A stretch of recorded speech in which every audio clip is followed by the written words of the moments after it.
Yeah. Okay, the following slide that we are going to share with you is frequently shipped countries in terms of the terms and condition, because recently a lot of cases whereby, due to the pandemic and this sort of thing, custom at the destination location, some rule has changed, rules has been tightened, this sort of thing.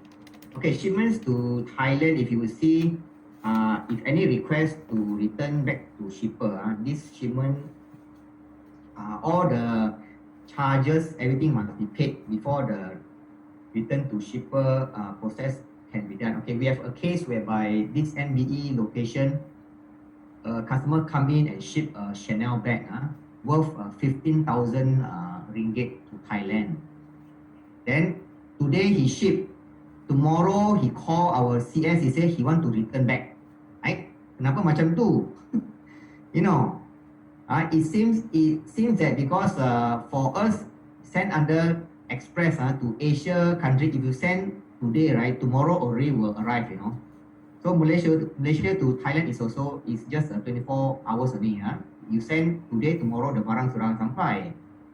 So the reason when we ask the shipper why does he need to return back the shipment back to Malaysia, because he says that he received an email from the customs site in Thailand that the duty tax for this Chanel bag is around 8,000 ringgit. So he doesn't want to pay this such high duty and tax. So basically, we try to talk to Thailand custom to return back the shipment back to KL. But the Thailand custom say we can return back, but you must clear all the charges first. That means you have to pay everything first, only we return back the bag to KL . So, it's all depend on the customs law in the other side of the country. It can be done, but you have to make sure you pay everything first before they return back to you. So this is a example, a case whereby this Chanel bag is involved in this sort of transaction. Okay. Then shipment to the Philippines. Okay, here it says that only commercial invoice can be accepted. Okay, pro forma invoice are not accepted by custom. Okay, this is also a rule in the Philippines. They only allow commercial invoice. Okay. Okay, what is the difference between pro forma invoice and commercial invoice? Okay, pro forma invoice is an invoice whereby custom says, the value they may change, the shipper may change the value in the pro forma. But when you are using commercial invoice, since that means this is a final figure already. Okay, so customs in Philippines, they don't allow pro forma. They only accept commercial invoice. Right? So these are the things you all need to take note. Commercial okay? Invoice and pro forma invoice. And any shipment that is being held by custom more than 5 days, they will incur additional storage charge and additional handling fee. Okay? So if you have cases whereby a shipment has been sent to the Philippines, let's say today sent, tomorrow arrive already. Within 5 days, if anything, Philippine custom asks here, the shipper asks for any additional permit invoices maybe he wants an additional breakdown of the value, this sort of thing. Then MBE will have to quickly contact your shipper and get all this information within 5 days. If not, after 5 days, all the charges will have to come in already. That is why it is very important when you accept shipment from your customer, make sure you have their contact number. If you don't have contact number, at least get an email address, because all these customs regulation thing, sometimes we need to get information from the shipper fast. Because if not fast enough, the 5 days will automatically comes in. Later, ding dong, then after that, kena charge, right? Just to add on, under shipment to Philippines, if a customer is actually using your PC to do a shipping, it's quite safe because automatically it's under commercial invoice. But if a customer walks in and already having a pro forma invoice, this is where you need to reject it, sending to Philippines, So you need to ask them to create a new one, which is a commercial invoice, because there will be some which is they already having a pro forma invoice holding and then want to send a shipping. So just to make sure. Okay. Michael, Yeah. I would like to would like you to help me to explain more about commercial invoice and pro forma invoice. Well, what are the difference, or do you have any sample of it? Okay. There is Yeah. a sample Mm. later on. Okay. Okay. So, but Manju will share. I am still not really sure what are the difference of commercial invoice and pro forma invoice. Actually, what Michael is saying under pro forma invoice, you can still make changes. That's why under Philippines, right, custom, they don't like to accept pro forma invoice because you can still make changes. But once you use commercial invoice, that's final. You cannot make changes. Is that right, Michael? Yeah, yes, correct. Pro forma invoice is something like if let's say they already submitted, later on they want to change the shipping address, they still can request to change, something like that? Correct. Yeah. Okay, understand. What the customs in Philippines needs is that a final value of the goods traveling from KL to Philippines. Yeah, and one more thing about the kit shipment above 5 days will have storage charge and handling fee. Are these paid by our outlet also if let's say the item is there more than 5 days?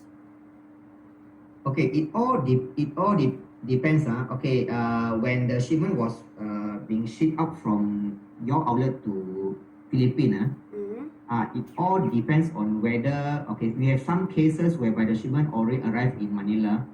Then the shipper suddenly says, I want to return back to KL. Okay. All right.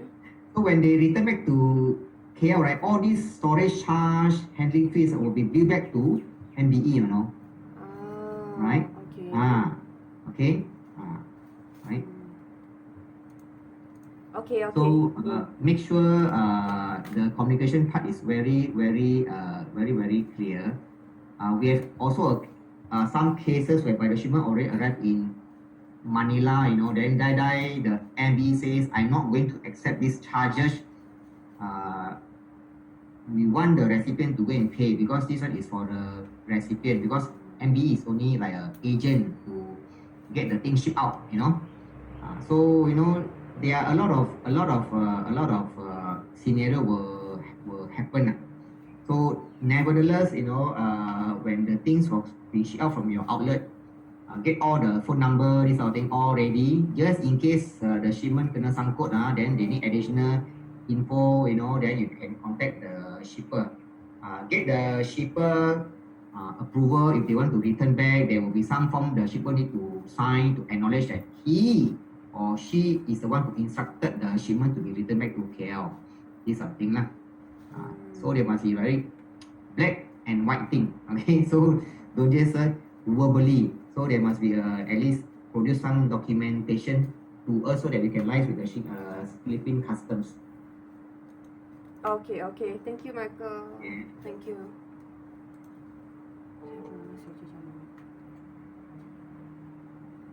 Okay, another country will be India. India only accept commercial invoice in three types of currency, which is USD, Indian rupee, and Euro. No other currency should be reflected in the commercial invoice. That means you have Japanese yen cannot, Taiwan dollar cannot, Singapore dollar cannot, ringgit Malaysia cannot. Only these three currency. Okay. Why? Because this is Indian customs law regulation. Number two will be if customer are shipping any form of document shipment, let's say printed material, correspondence, bank statement, legal document, right?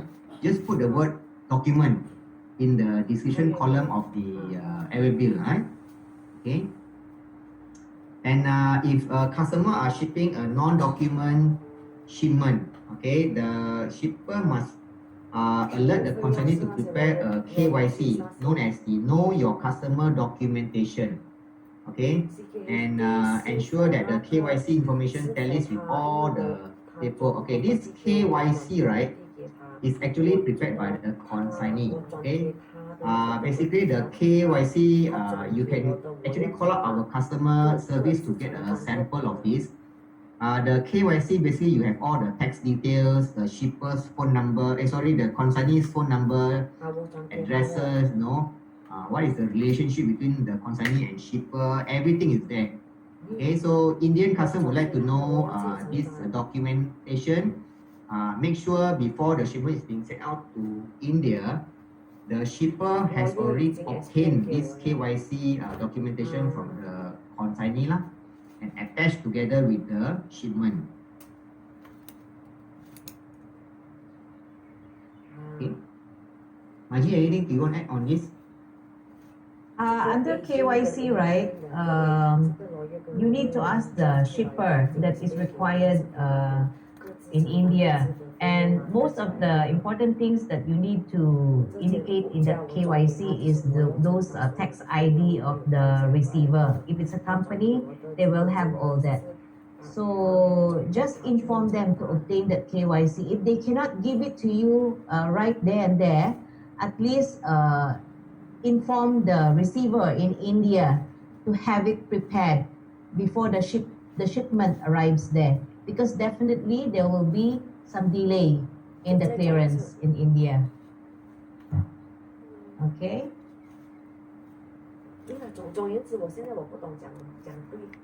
Okay, next will be